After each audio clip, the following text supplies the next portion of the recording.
My name is Henry Caldwell. I am 76 years old, and I've spent most of my life believing that family is everything. Still believe that. But now, I also believe something else.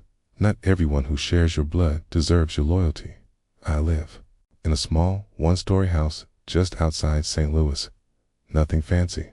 I keep a modest lawn, watch the cardinals in the trees, and read the same Bible I carried in my pocket during Vietnam.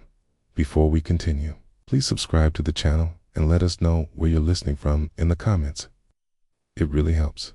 US out. I've never been rich on the outside. I wear old boots, drive a dusty truck, and make my own coffee. Folks see me and think I'm just another old man waiting for the end. That's what my daughter thought, too. Her name is Megan. She's 42 now, married, 2 kids, Noah and Ellie. I used to be close with them all. Every Sunday after church, they'd come over for lunch. I'd sit with the kids in the backyard and tell them stories about their mom when she was young. They'd laugh and call me Super Grandpa. Megan used to smile at that. But slowly, things started changing. She stopped visiting as much. Stopped calling unless she needed something.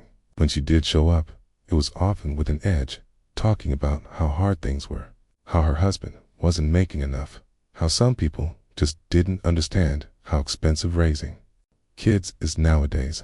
I offered help when I could, codily paid for Noah's braces, covered a few school fees, never asked for credit. I just wanted to be needed.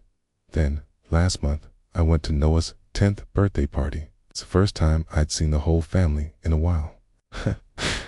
I brought him a wooden model airplane kit, something I used to make with Megan when she was little. It was simple, but I thought he'd like it. I arrived a little early. The front door was cracked, and I heard voices in the kitchen. Megan was speaking sharply. I wasn't trying to eavesdrop, but I froze when I heard my name. She said, "Don't expect much from Dad. He's got nothing, just a pension and a broken truck. You should be lucky we even invite him." Noah asked, "So Grandpa's poor?" And she laughed, said, "Let's just say when he's gone, there won't be anything to fight over." I can't describe what that felt like. Something in me just deflated.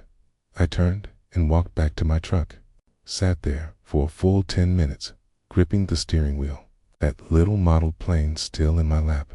They thought I had nothing. They thought I was just some withered tree waiting to fall. They didn't know that for the past 40 years, I had been quietly investing every spare penny I had. Dividends, savings bonds, conservative mutual funds. I lived simple so my money could grow. They didn't know I was worth $4.5 million spread across portfolios, properties, and cash accounts. And I had never told a soul. Not because I was hiding it, but because love should never be bought. But that day, hearing my own daughter turn my grandkids against me, something in me changed. I wasn't angry. I was clear, so I made a decision, and I decided they were going to see exactly what nothing looked like. The next morning, I made 2 phone calls. The first was to my attorney, Mr. Whitaker. He's been helping me manage my estate for years. Always quiet, always precise. I told him I wanted to arrange a transfer of assets, and I wanted the paperwork drawn up fast. The second call was to Logan Price, the son of my old friend and a young man who grew up across the street. He'd recently started a small nonprofit that mentors kids who've lost their grandparents or parents to addiction. Logan's one of the few people who's ever checked in on me, not for money, not for favors, just out of respect. I invited Logan and his team to lunch at my house the following week. I also invited Megan, her husband, and the kids. Told them I had something important to share with the family. She responded with a 1-line text, "We'll come if it's quick." Sunday's busy. No warmth, no apology for what I had overheard. Just convenience. Sunday came. They arrived 15 minutes late. Megan barely looked at me. Noah and Ellie were on their phones. Her husband nodded like he was doing me a favor, just being there. But Logan was already seated at the table, smiling. Kind as always. I served lunch myself. Nothing fancy, just roast chicken, mashed potatoes, cornbread. Megan complained that the cornbread was dry. And then, when everyone was halfway through eating, I pulled out the envelope. Inside, it was a legal document, a transfer of my entire $4.5 million estate. The properties, the accounts, everything I'd worked for. Logan's name was on every page. I stood up, cleared my throat, and said, I just wanted to make sure this went to someone who still believes in honoring their elders and giving something back. Megan laughed, sharp, confused. Dad, what are you talking about? I looked her in the eyes and said, calmly, I heard what you said to your kids about how I have nothing. You were wrong. I have everything. Not anymore. She went pale. Her husband shifted uncomfortably in his chair. Noah looked up from his phone, wide-eyed. Ellie whispered, what does he mean?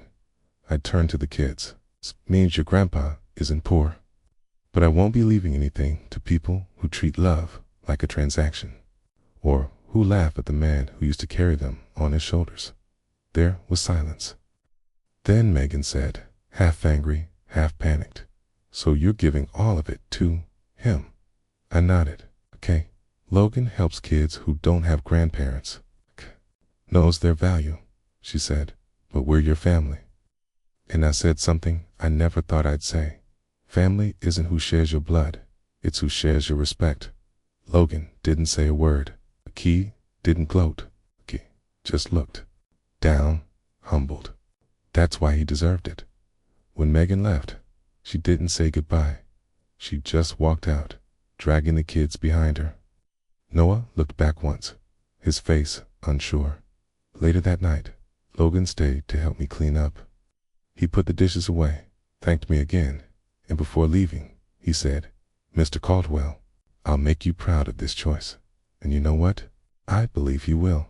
Since then, I've heard nothing from Megan, but I've received 3 letters from Logan's nonprofit, stories of kids who now have beds, books, and guidance. That's what a legacy should be. I may have lost a daughter that day, but reclaimed my dignity and gave my fortune to the future, not to entitlement, but to gratitude. If this story moved you, please like and share it, and let us know in the comments. What does true family mean to you?